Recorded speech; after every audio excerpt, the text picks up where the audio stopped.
welcome to Walking with J.Beau as we hit some traffic going by. Hi. Hello.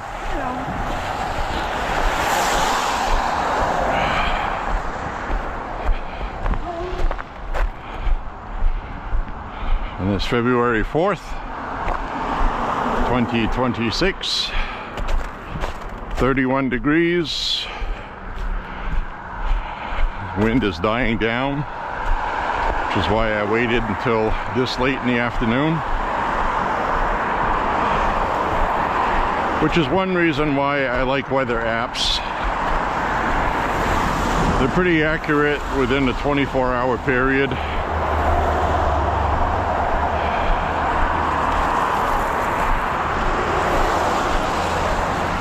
Generally speaking, longer than 48 hours, it's not as accurate. But I have the camera on my head today, so you'll see what I see.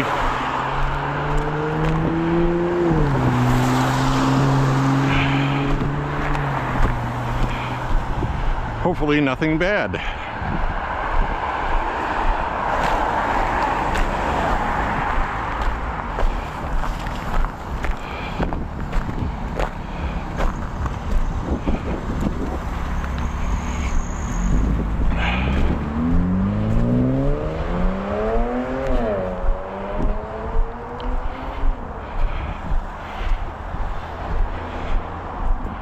I also have the sound canceling, wind canceling off. So if you hear any wind noise, my apologies, but the overall sound is better, if that makes sense.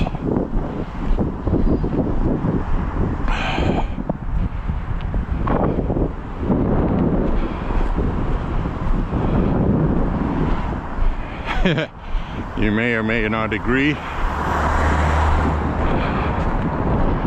What I mean is, with the wind canceling on, it quiets the wind noise, but it also reduces the volume and muffles the voice. So I'm doing an experiment today, knowing that it's a little bit breezy, but it's not windy. So if you're a regular to my walking vlog, you'll know that sometimes I experiment with settings.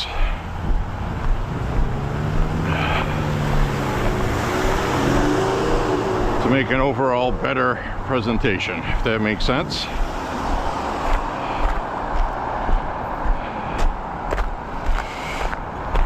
So I'm going to start off today's talk with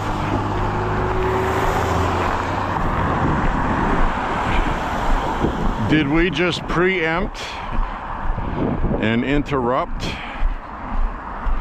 a Chinese plot to release another virus in the United States?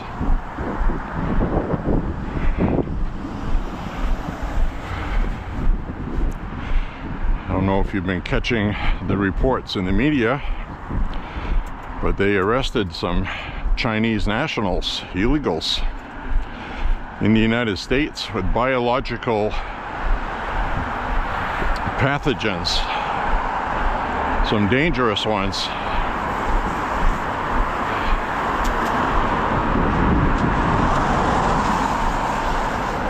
Developing story.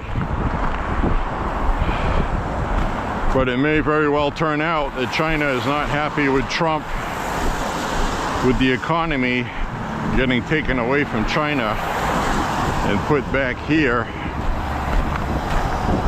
It's making me wonder if they're plotting another pandemic.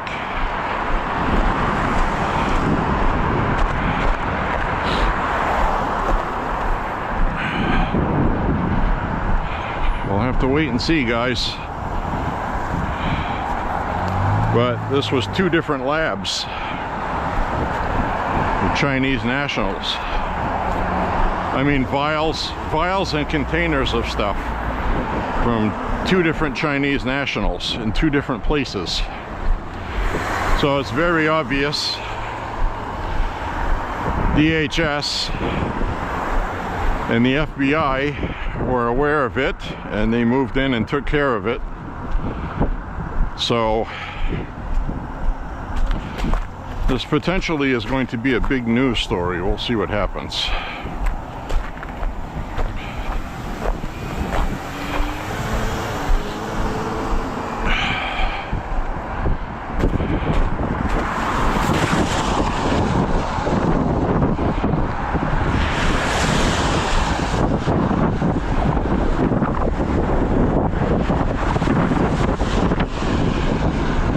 So today it is a little breezy. It would be noisy on here even if I had the noise canceling on, I guess is my point also. So if the noise is annoying, I apologize.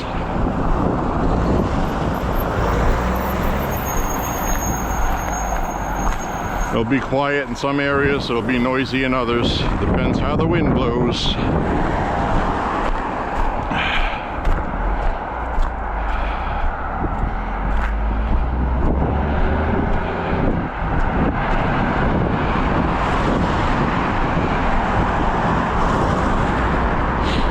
So it looks like some areas here I have a sidewalk and some I don't.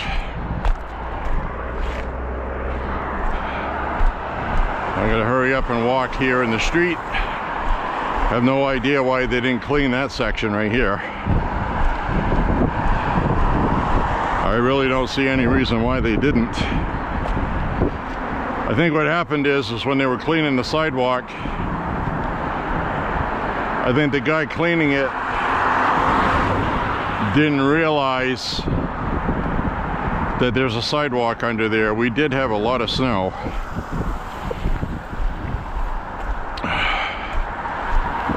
But it seems odd that he would just stop there.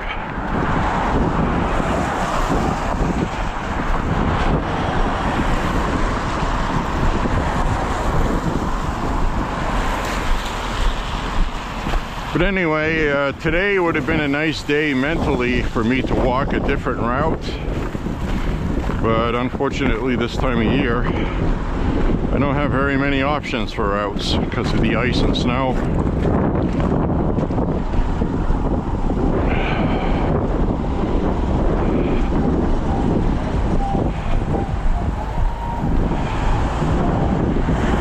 So, we take what we get. So I'm gonna kind of like walk across, like right here I can't walk on that. That's thawed out and unfrozen, thawed out, whatever you want to call it. I would get my feet wet. So you can see there's really nowhere to go. That's all wet and slushy. So anyways, we'll continue on our journey. Thank you.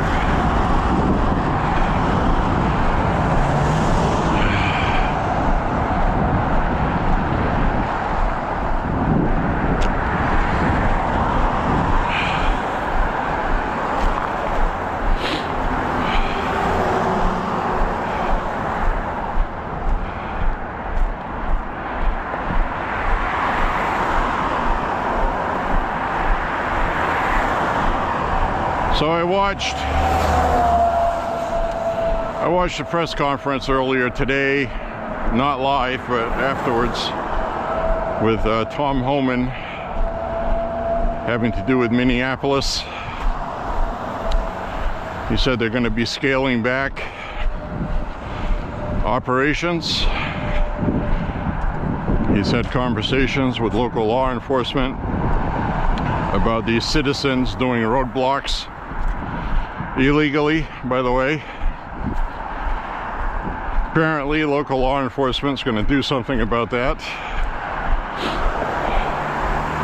I'll believe it when I see it.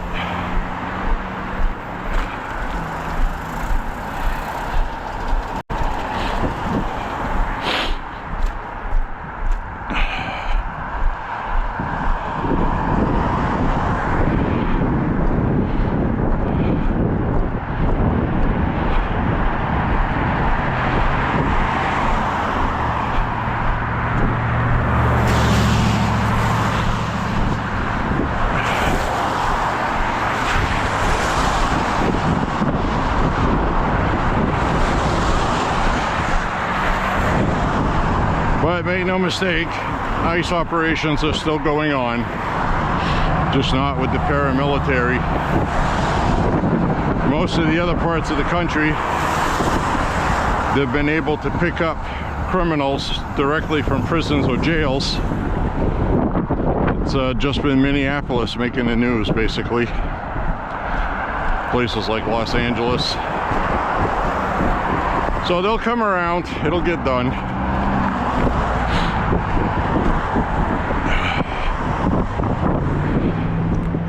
Patience is a virtue, my friends.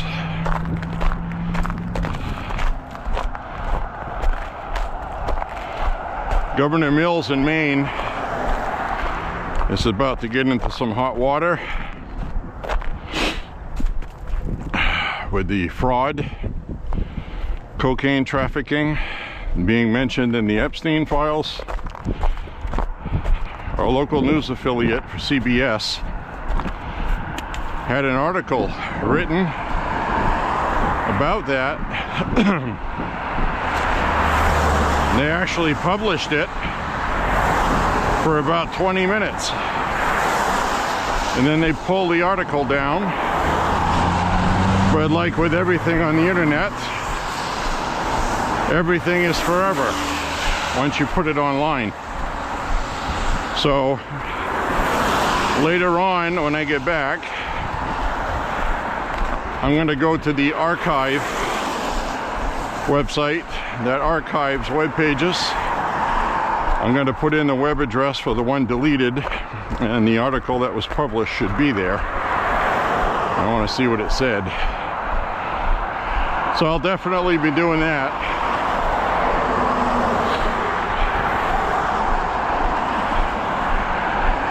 So anyway, the CBS article was about her being mentioned in the Epstein files and accusations of cocaine trafficking.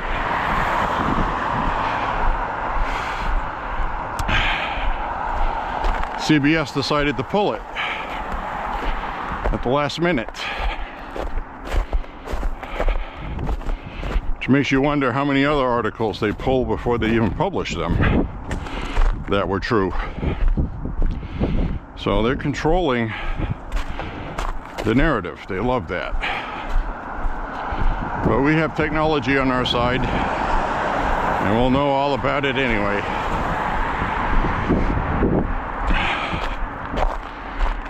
So the story is, Janet Mills wants legislation passed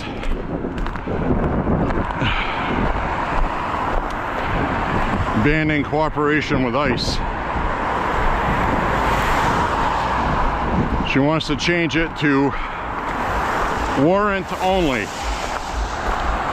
Can only detain or arrest people if you have a warrant for a specific person.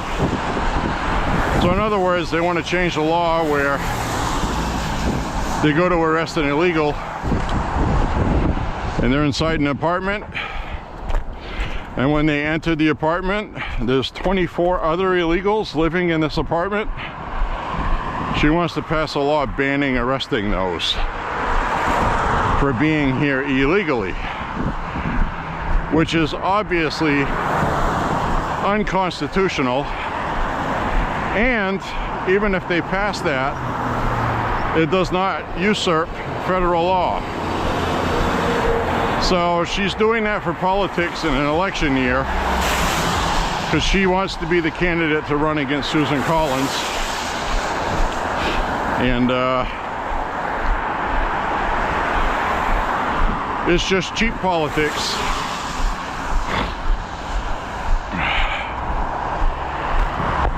I can tell you right now, overwhelmingly in Maine, and that goes across Democrat lines as well, people want the illegals out of here.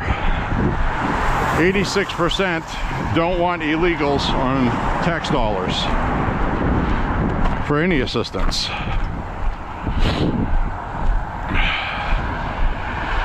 So it'll be really interesting to see what happens there. Don't you think? I think so anyways.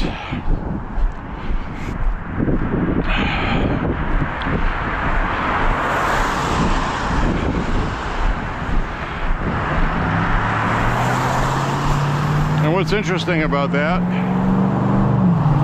and these are true numbers, okay?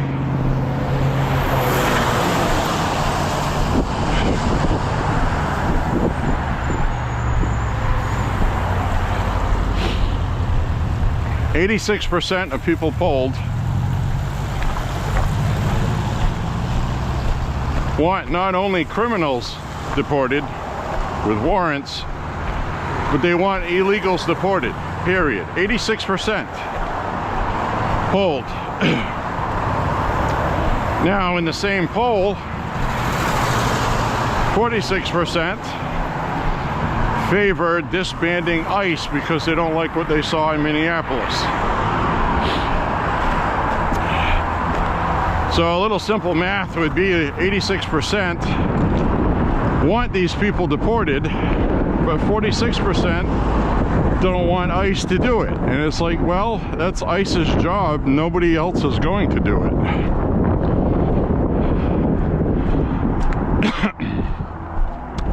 So therein lies the dilemma.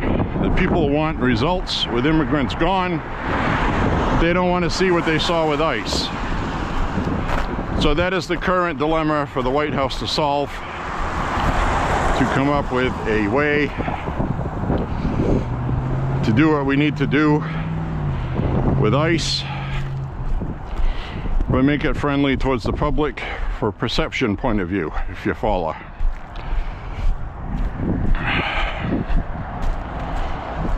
So anyway, that's what's going on with that.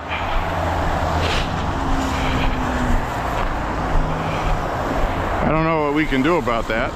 There's really no easy peasy lemon squeezy way of doing it, is there? There's going to be video clips coming out of people thrown up against the building because they're resisting, having handcuffs put on them. But people voted for that. Now that they're getting it, they don't like what they're seeing, but they want them to do it, if that makes sense. Also, incidentally, Trump gained a point in approval in January. He went up a point.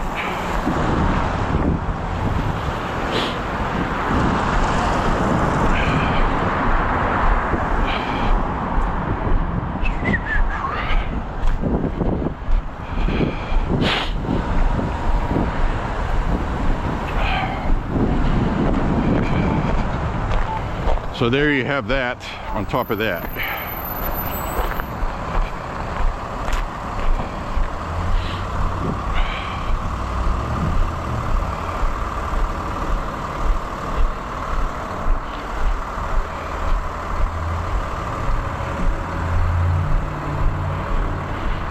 Boy, this snow needs to go, doesn't it? What a mess. We got too much at one time. That's the problem. That's okay. We can deal with it. We have the technology.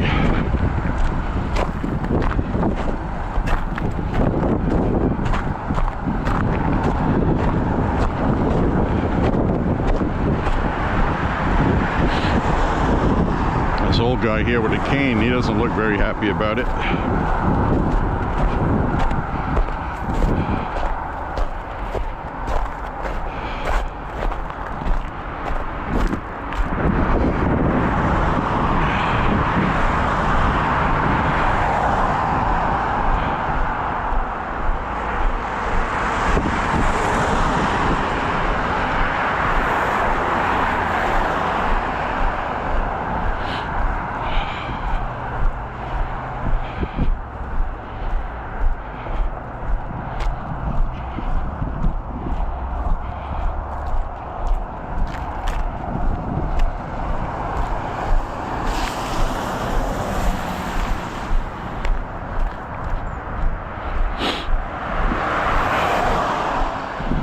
Yep, the friggin' Democrats in Maine are quadrupling down on trans women and women's sports. They just won't let it go, and the public doesn't want it. They just don't. So this has to be tied to donors or something. Probably Medicare fraud, that's my guess.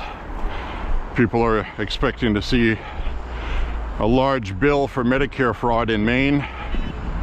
It's being investigated now. As you know, Maine passed a sanctuary law where the state of Maine will pay for people's affirmative care subsidized by Medicare. President Trump cut that.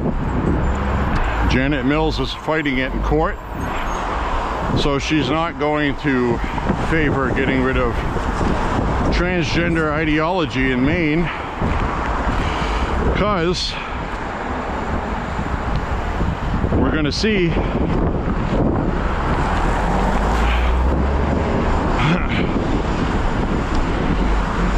the results of transgender ideology taking over the Democratic Party, which it did. Now they don't know how to get rid of it.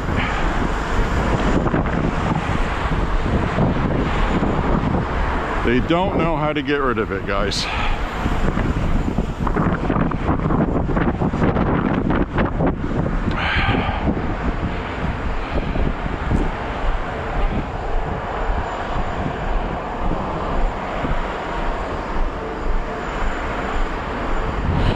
So they're trying to protect it.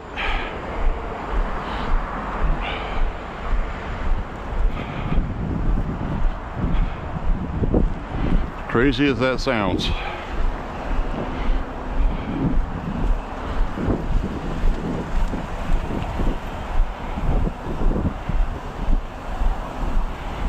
Get your drugs here. Get in line and get your drugs here. So many people on prescriptions now, it's scary. Truly.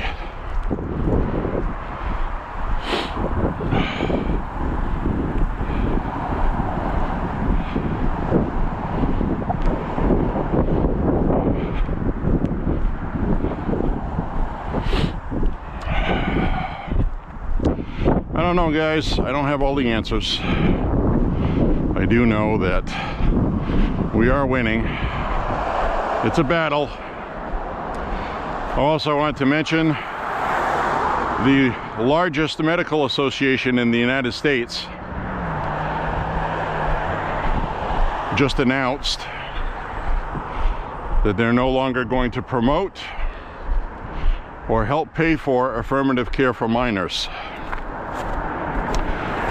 That is a big, mega huge win I never thought I was going to see. So we're doing a lot of winning, guys. Federal government is taking the money away from these people that are paying for it. Lawsuits. The first lawsuit was won by $2 million from psychologists and the medical industry pressuring young people to have transition surgeries as minors, chopping their boobs off and other things as well when they get to 18. So they start them out as minors. They start them out as minors,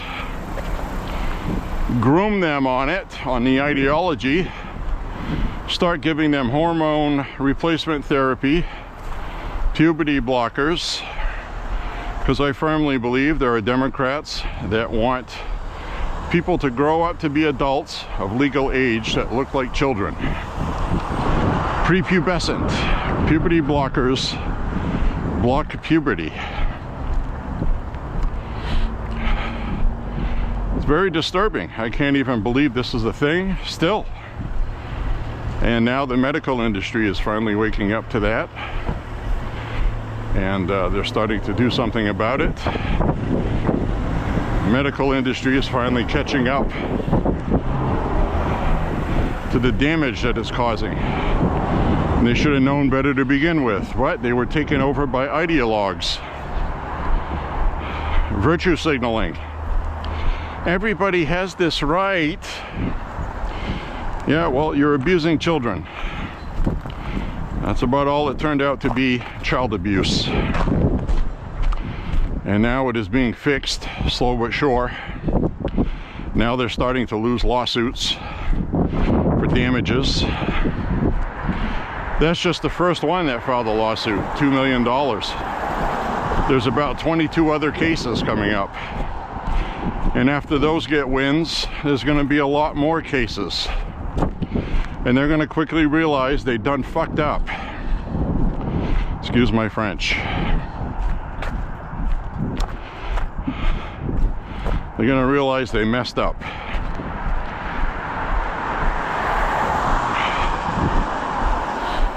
So,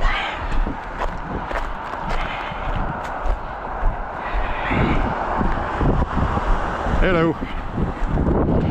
If I fall, you won't laugh at me, right? At least not too hard.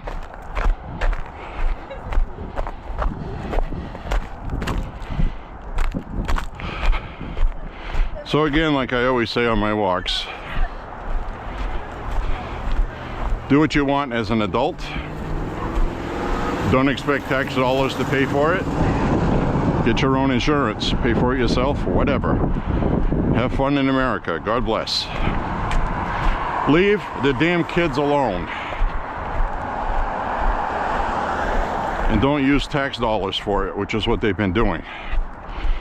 So that is going to come to end permanently pretty soon. Democrats are going to have a chance to vote on that when the Republicans put it in front of the floor for a vote. There is a bill to prevent transitional surgeries for minors. Transition, which includes puberty blockers, hormone therapy, until they are adults. The medical industry is admitting right now that the best thing that could have happened for these people is to have psychiatric therapy. Some would even argue that having tax dollars pay for that we shouldn't do.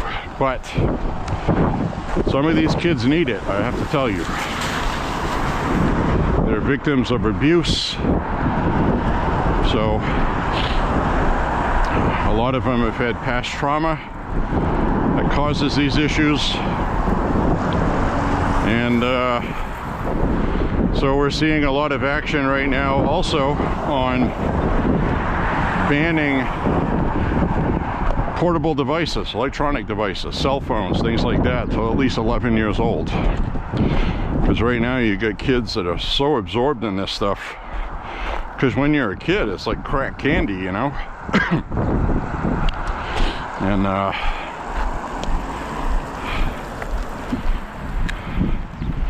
so a lot of things are changing, certain attitudes.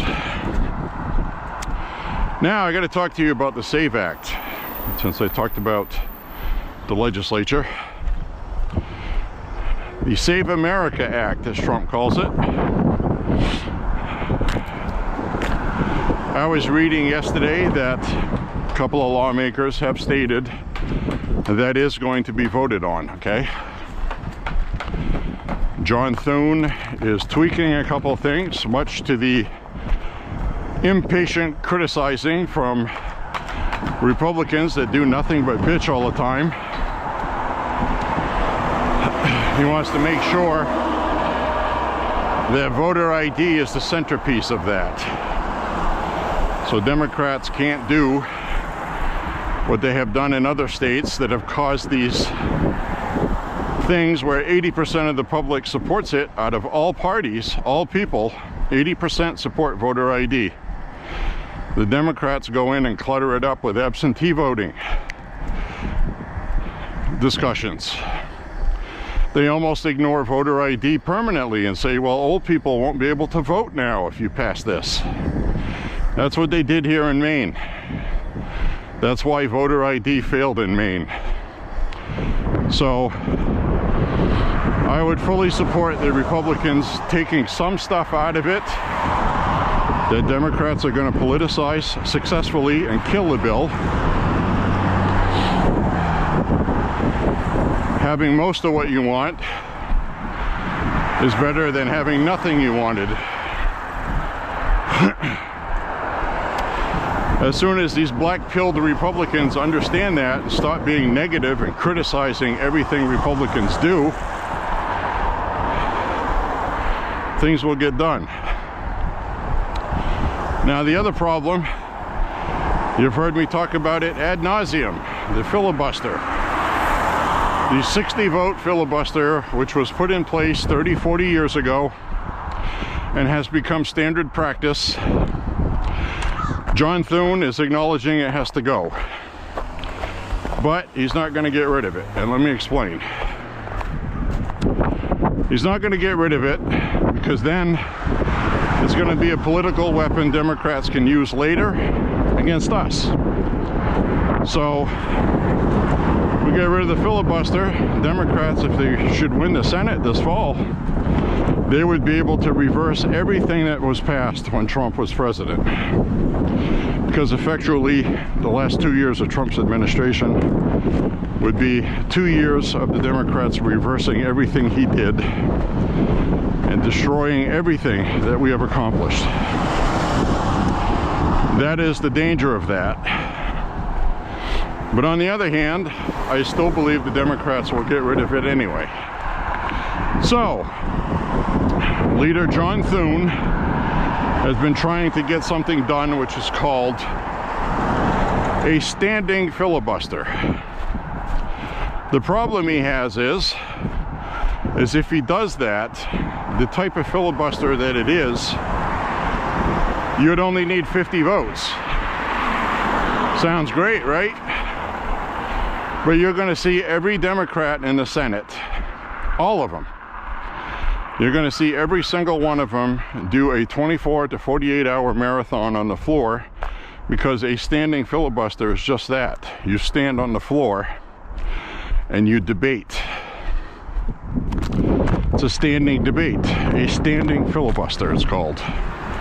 That's the way we used to do things, until Harry Reid came along and screwed everything up, including his own state of Nevada. So it was affectionately called the Harry Reid rule. So we want to scrap the way we've been doing the filibuster through parliamentary procedure. It takes a little time, and then have a standing filibuster debate, which would mean every senator has to give a speech and demonstrate why they don't want to vote for it. Now, we've seen Cory Booker in the past do one for 28 hours or something like that. I think he holds the record. I think every Democrat is going to do that. So when the Voter ID Act comes and you want to pass it with a standing filibuster, everything else we're working on has to stop. Nominations for Trump's judges, filling positions, everything that the Senate does will stop. Because that's the rules our founders put. We would have to do that. So literally, if every senator took 24 hours to give a speech for the Democrats, well, I don't have to explain to you how long that could take and how much of a delay it would cause, which was already caused by the government shutdown previously. We're already behind at least 60 days. So the good news is, though, the SAVE Act would pass. I think we have all the votes we need, except for one, I think. I don't know who that one is, but they just want some clarification before they're a yes vote. So I think it would definitely pass. J.D. Vance would be the tiebreaker as Senate President, so we would have 51 votes to pass it. The problem is, it's going to be a real headache to get it done. But we can get it done. And from what I hear, they're going to go ahead and do a standing filibuster. John Thune is just concerned about the amount of time it'll take He needs to do logistics for other business that needs to be taken care of. So we're just going to have to be patient. John Thune has gotten the message from President Trump and other people that this has to be done if you want to win midterms. This is a very important item for voters. And more importantly, 80% of the public wants voter ID. That includes Democrats. So there's really no excuse not to pass it. It should have passed in Maine, but as I explained a few minutes ago, they effectively killed it because the Republicans put too much junk in it having to do with absentee voting. Can't do that, guys.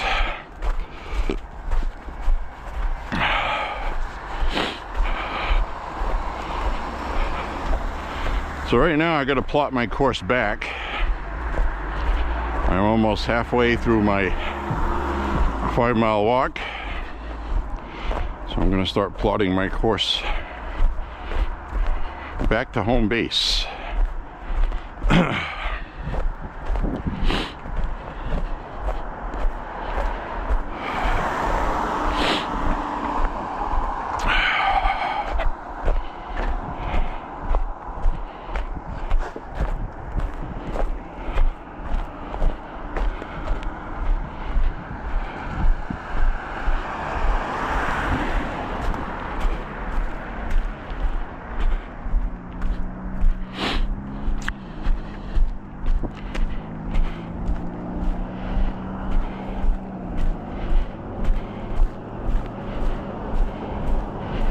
Did not enjoy going to school here, but I did enjoy going to school here, if you know what I mean. Friends and stuff.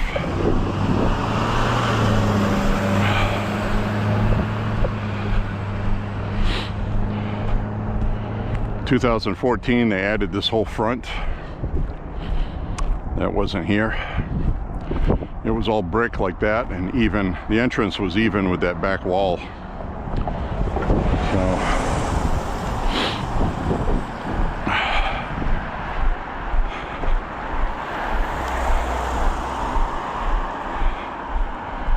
anyways, my friends, hope you're enjoying today's walk.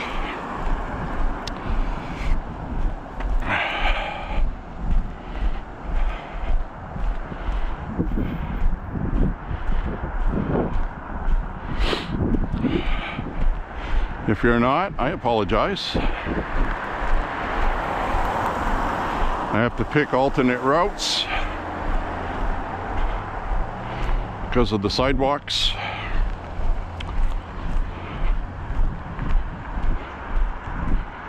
Like up ahead here, we don't have any clean sidewalks, but we do on that side. I don't know how far up that goes, but I want to get a shot of those icicles.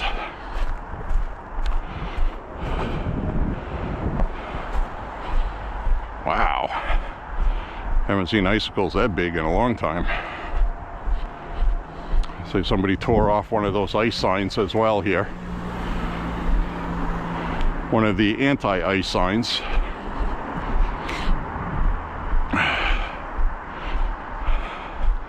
I think the school policy here is not to have political signs on their property,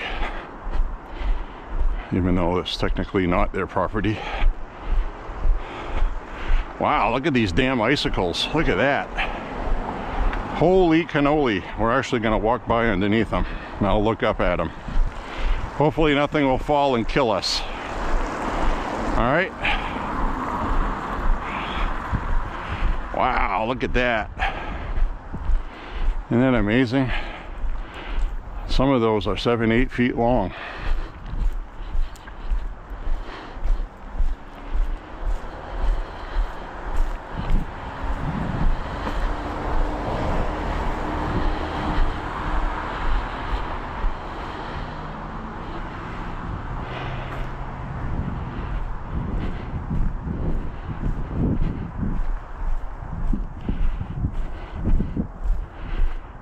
That's crazy. Look at that. That is crazy icicles. Wow. Watch your head.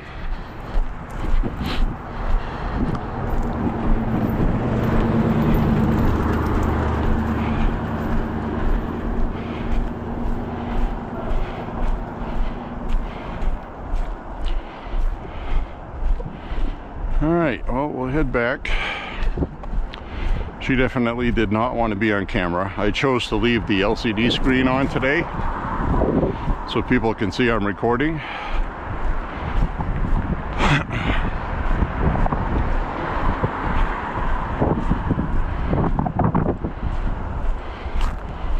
Before you know it, they'll be on that field there playing baseball, college ball.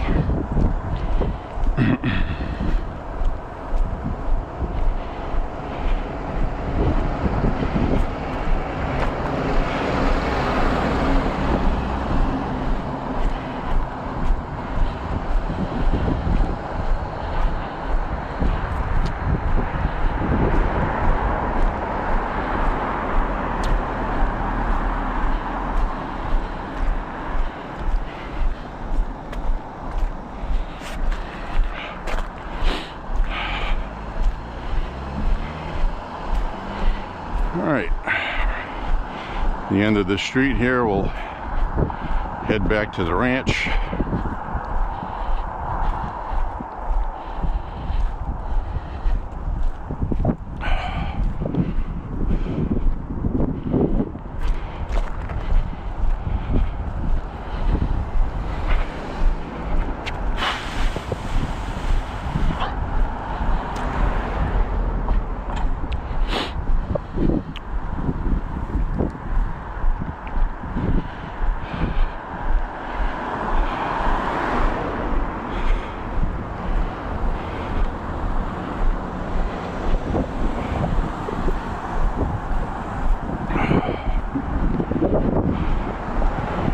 Salon Field.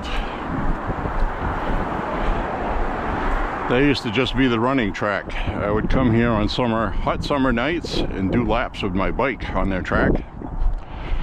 And I remember the stamina I used to get was crazy. I could ride around that track pumping hard for 3-4 hours.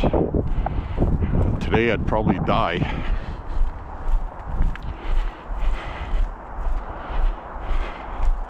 There's probably some truth to always being athletic and helping you more when you get older. Since this is a MAHA walk, I have to discuss age, since it's geared toward people over 50, basically. Is what my walking vlog is for. But if you've always been athletic, I think you have an advantage when you get older. I think genetics is really important with that regard.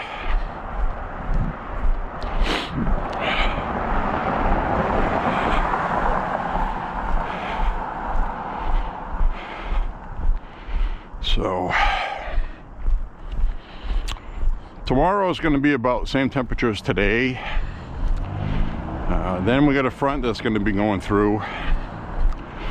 We will have some mixed weather towards the end of the week. See that cloud? Isn't that cool? Filtering out the sun.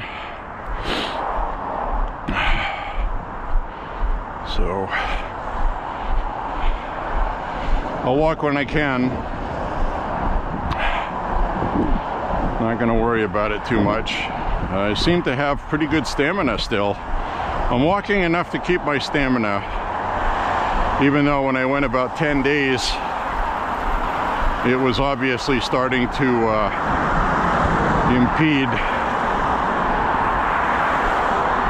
Now here I got to try to get across.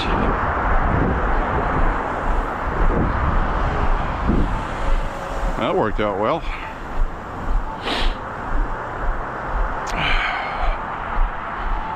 I'll go across this way.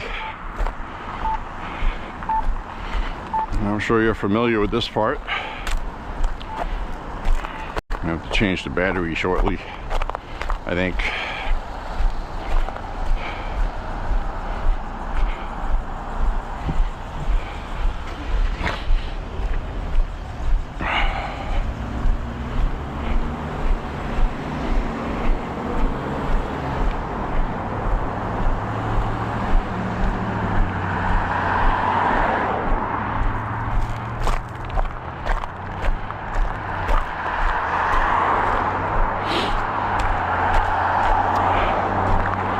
Anyways, my friends, we're doing all right.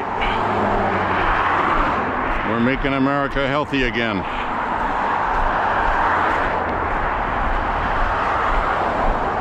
So that's very interesting, the standing filibuster. You should look that up.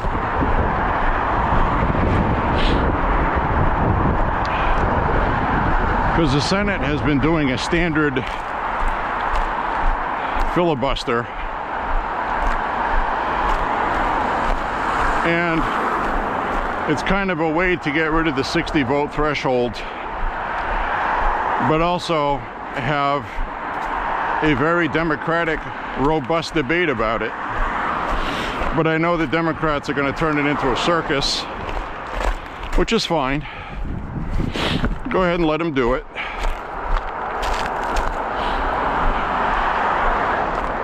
Much as we hate it, that's democracy.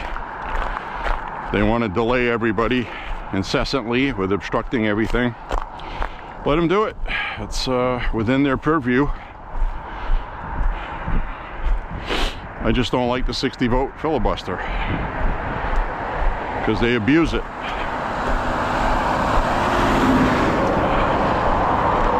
The reason why I say they abuse it is if you have 80% of the public that wants voter ID and you know you're not going to get 60 votes,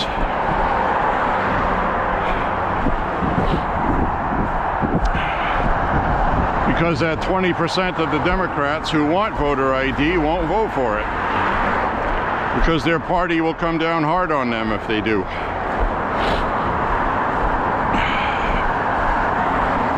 That is not democratic. That is corporate.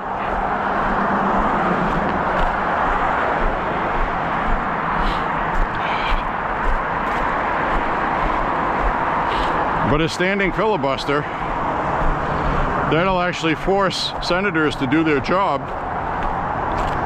And they can get angry with each other if they want to, but them's the rules.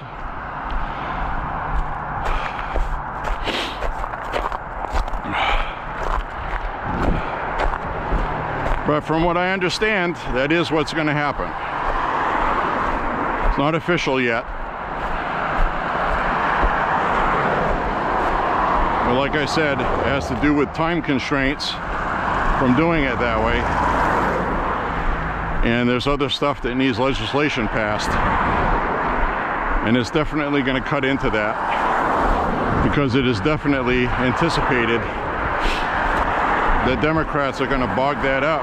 But that's fine, because the SAVE Act is probably the most important thing they could be voting for.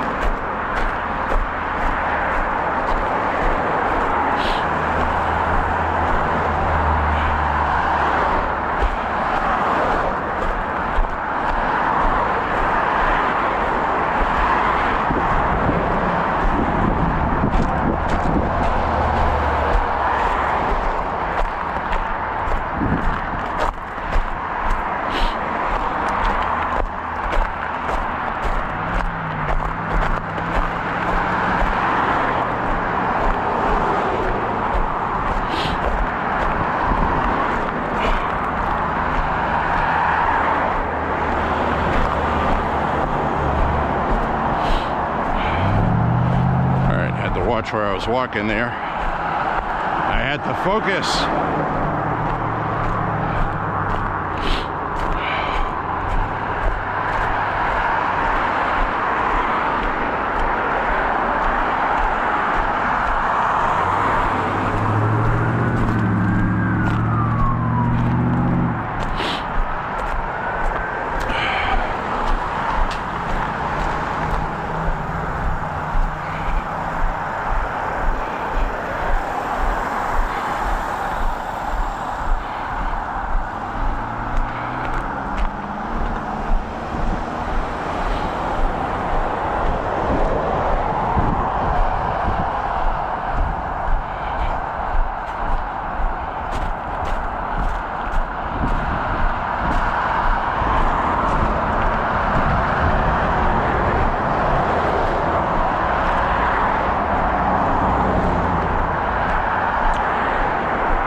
got a good sweat going right now.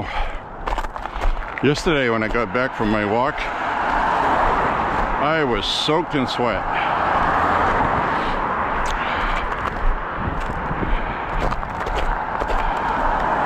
We had a lot of direct sunlight,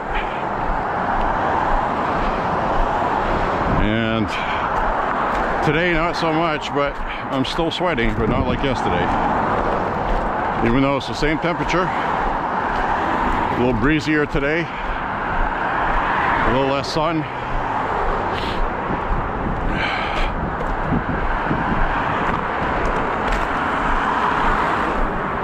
We just hit 3 miles.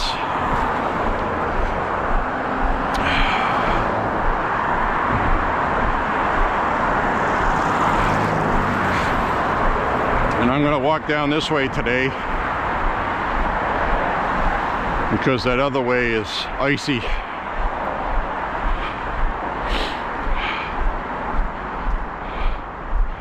So the sign says emergency vehicles only. I am not an emergency vehicle, but I'm assuming they just mean vehicles. I'm going to walk through here regardless. Because if you remember yesterday, we had a walkway that was icy. Right through there. That was all ice.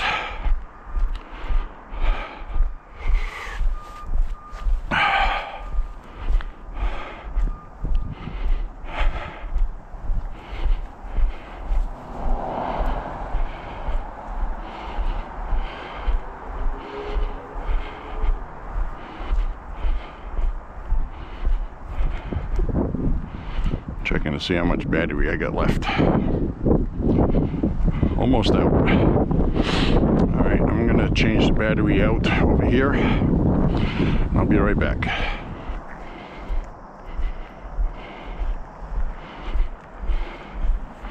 Alright guys.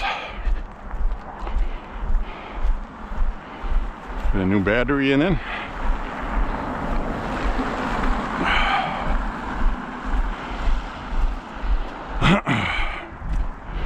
Made sure the camera was pointed where you could see everything and not just the ground in front of me.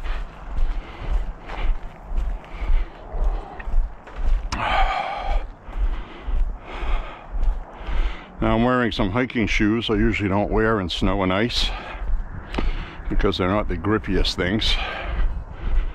They're good for trail hiking.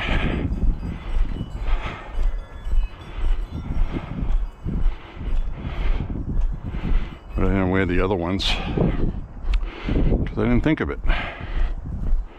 These are more comfortable to walk in also, so I was thinking of that.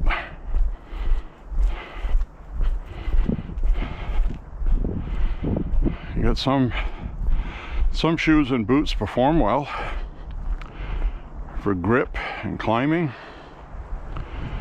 but they're not very good for long distance hiking, which is what they were invented for.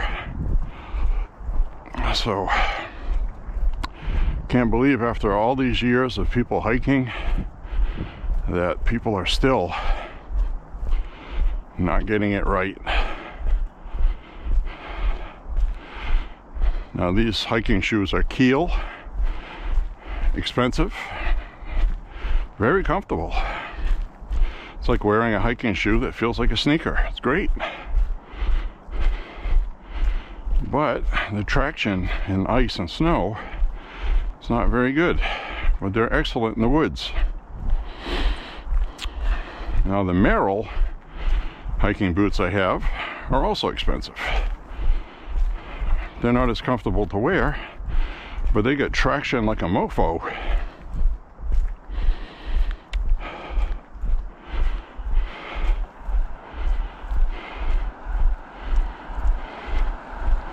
But I only wear them in the wintertime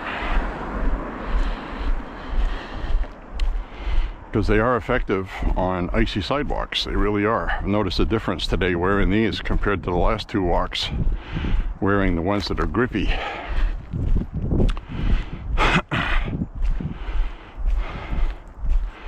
I'll be happy when I can wear sneakers again, which hopefully will be coming soon. sooner than later.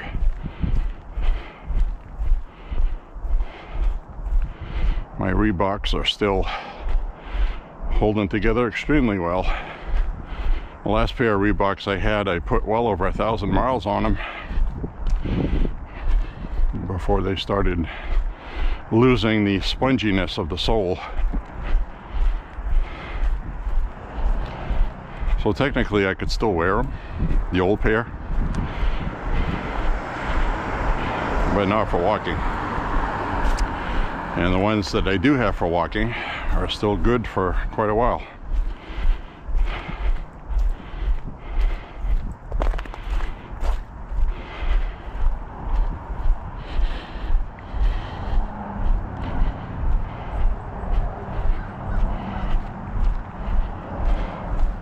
Now, I've explained this before in my walks. There are plenty of shoes designed for walking at work, where you walk for a little bit and then you're standing on your feet all day. They're made extra soft and spongy, but they're terrible for walking, for cardio walking and stuff. You need a firm sole that has just the right amount of give for your body weight. And of course, that's going to be different for everybody. So I really don't have one pair I could recommend. You just have to experiment. So it's not easy finding a good pair of walking shoes. Because one, you need a pair that's going to last, durable. You need a pair that's safe, that has grip. You need a pair that works well in rain, which is very rare to find those. Your feet are going to get wet with sneakers.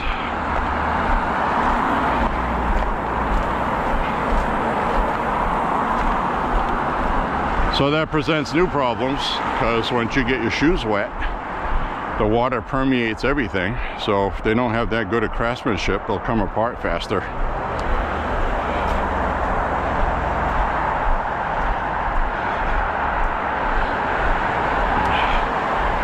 So my recommendation is to have different pairs of shoes for different conditions.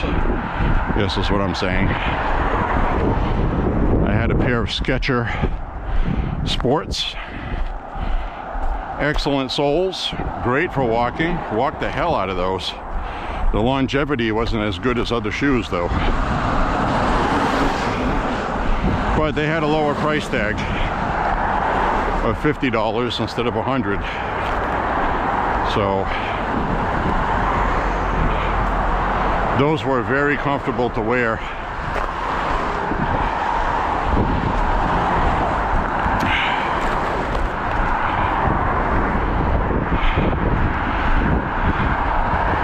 So as spring gets closer there, I'll sort out my shoe assortment.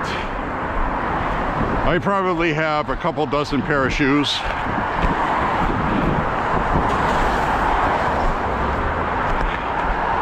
But for walking, I only have about 4 that are good for walking. So that's how important that is.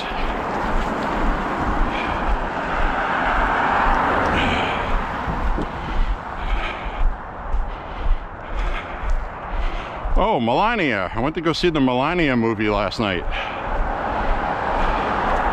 Oh my God, that was so much better than I thought it would be. And I knew it was going to be interesting. But this had a little bit of information about her, where she came from, how she got into modeling, where she was scared, but she packed up everything and moved to France. Her mother was a fashion designer. Didn't have a whole lot of money, but enough to get going. So she went and took a chance, and she knew she could be a model. She just really wanted it. So anyway, the documentary starts off with her getting into a limo out of Mar-a-Lago, and it was filmed with drones flying above, spliced in with camera shots of her walking in heels. Elegant, beautiful.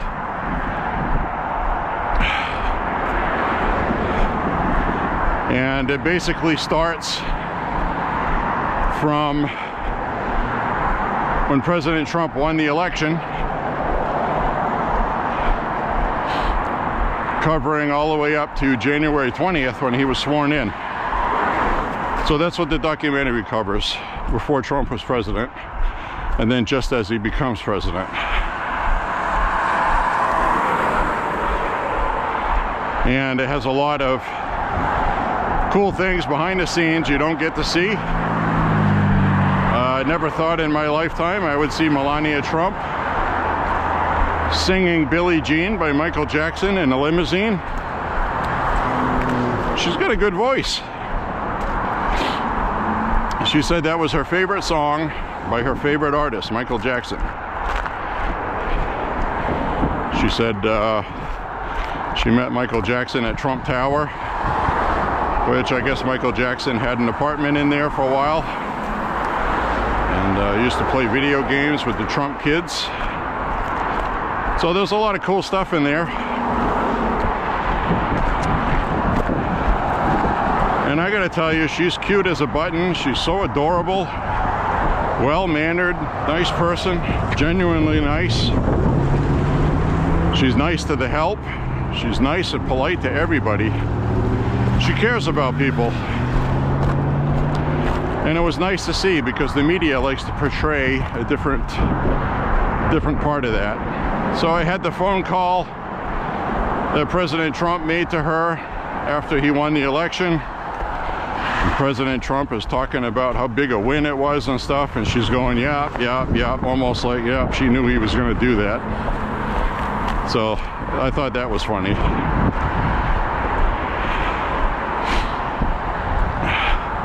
She was like, no, I've not seen it yet. I've been taking meetings all day. She goes, I'll watch it on the news.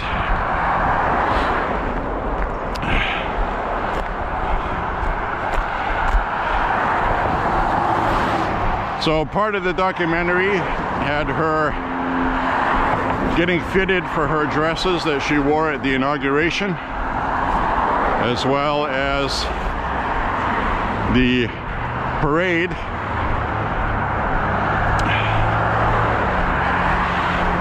So her little entourage, which looked like it consisted of an Asian woman, which has been with her for a long time. She's really nice. And an Asian male and this white French guy, I'm guessing from his accent. And it's pretty obvious both of them are gay. Just my assumption. Don't know for sure. Hopefully they're not offended. It's just my opinion. Don't sue me for defamation. But anyway, it was interesting to watch, and she knew exactly what she wants for her looks. A lot of people think it is just these rich fashion designers making her stuff and she just puts it on.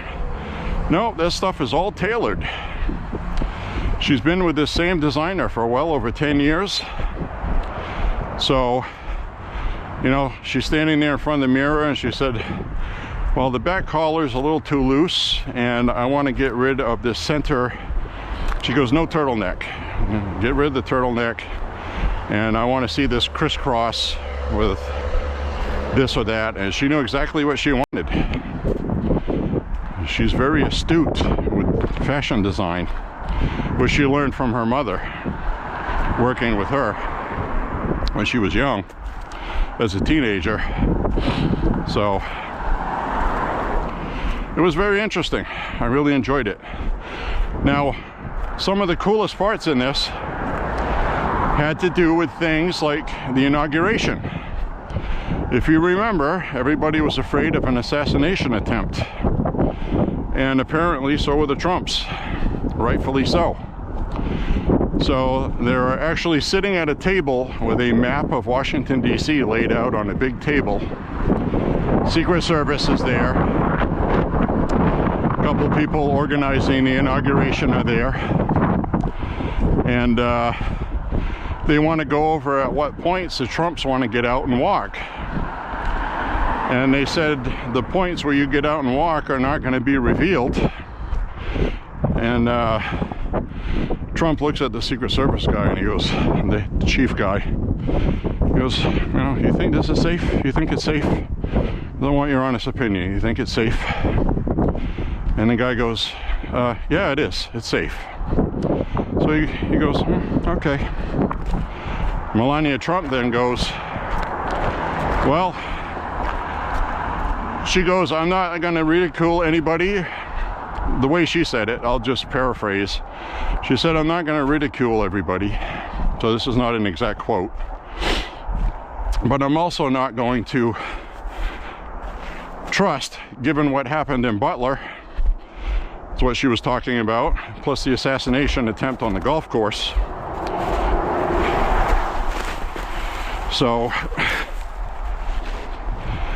she said that she's not going to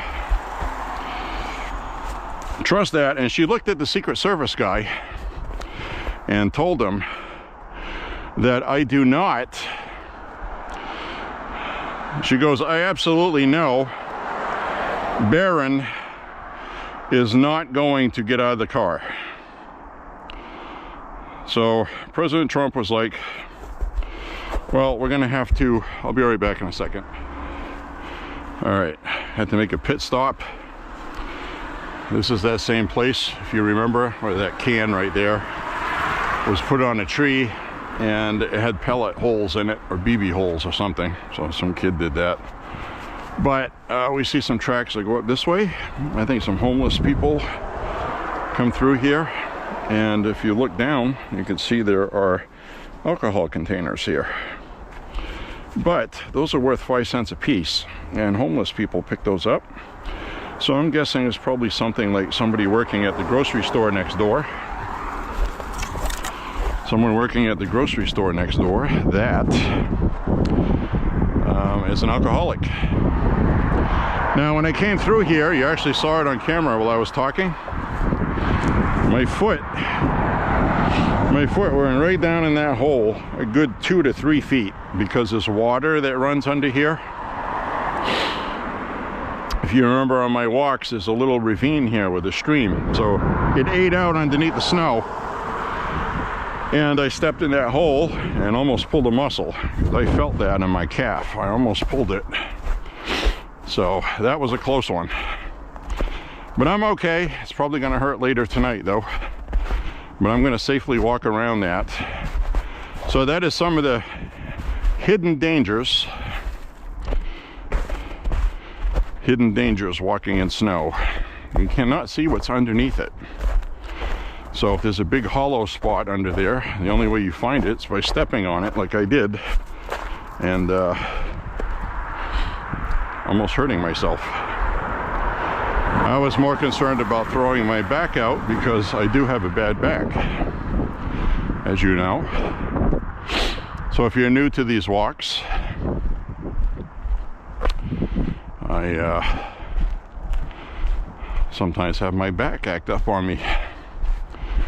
But the benefits of exercise outweigh the pain, and if I just let the pain bother me and don't walk, I'll gain weight and my back will hurt more. So anyway, back to Melania, the movie. Highly recommend you guys go see it. But anyway, like I was saying with the Secret Service, President Trump looked at the Secret Service guy and the person organizing the inauguration, said, well, we'll talk about it as a family and we'll get back to you on that. And he also goes, I understand there's stuff you can't talk about on camera here, so I'll talk with the family. And now everybody knows that we had an Arctic blast down from Canada, which we did. If you remember, last January it was brutal cold. It really was. But in my opinion, not too cold to cancel the inauguration because it's been cold before. But a high temperature of 7 single digits is freaking cold, okay? It ended up not being that cold. It ended up being in the teens, but it was windy and it was cold. So if you want to call that divine intervention, maybe they planned on taking Trump out. Who knows? The Trumps were obviously concerned about it.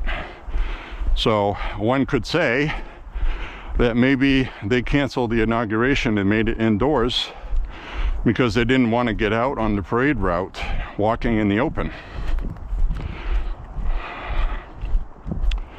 And the Secret Service guy and the person organizing the inauguration said, it's up to you. If you don't want to get out and walk, don't get out and walk.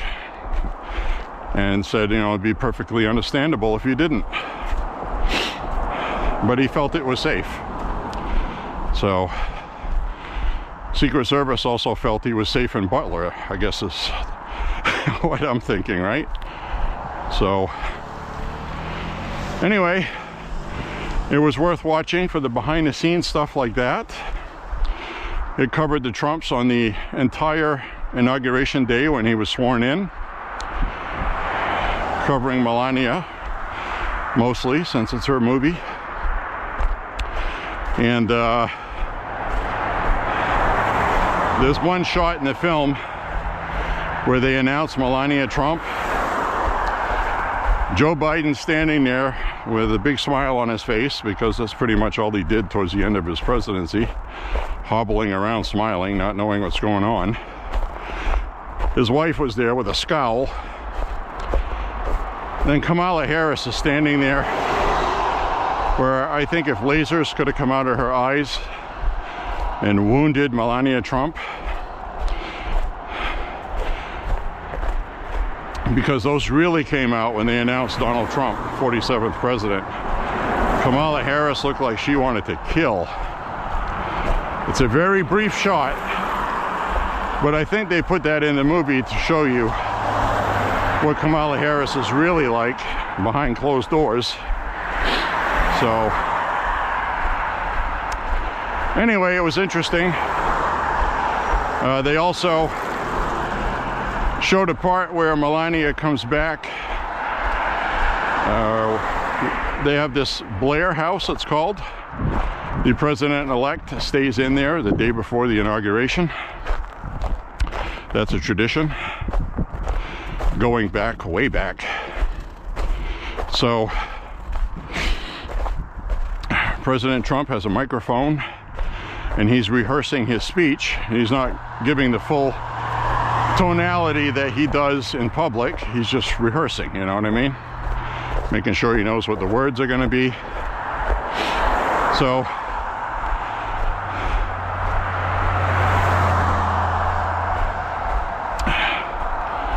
he's talking, and the way the speech was written was, I want to be the president that is not a warmonger. And Trump said, I don't like that. So Melania walks in, and he goes, oh, honey. He goes, I'm just rehearsing my speech. Have a seat over there and check it out, you know. So she's sitting there watching. So he goes over the lines again. I want to be the president of peace. And stops, and he goes, I don't like warmonger. He goes, I don't like the word monger. He goes, I don't want to have that in there. So Melania immediately, she said, president of peace and unifier. She said it just like that. She said, use that. So he did. He goes, peace and you. He goes, nods his head. Yeah, that's good. And then they cut to a part of the speech where he actually says that in his inaugural speech. And then he looks over at Melania with a smile. She smiles back, and he points at her. You know, like that was you that did that. So that was one of the most memorable parts of his speech, when he said he wanted to be a president of peace and a unifier. And that came from Melania Trump. So I thought that was awesome. I didn't know that. So this movie was really great to watch for several reasons.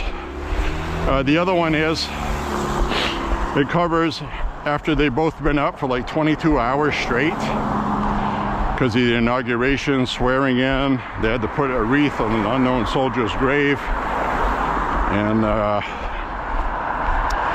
So they had a very busy day. The weather wasn't good. So anyway, well, actually what they had was they had Jimmy Carter's funeral too that they had to attend. So anyway, it covers them getting out of the presidential limo at the White House. His first time back at the White House. It's 2 o'clock in the morning.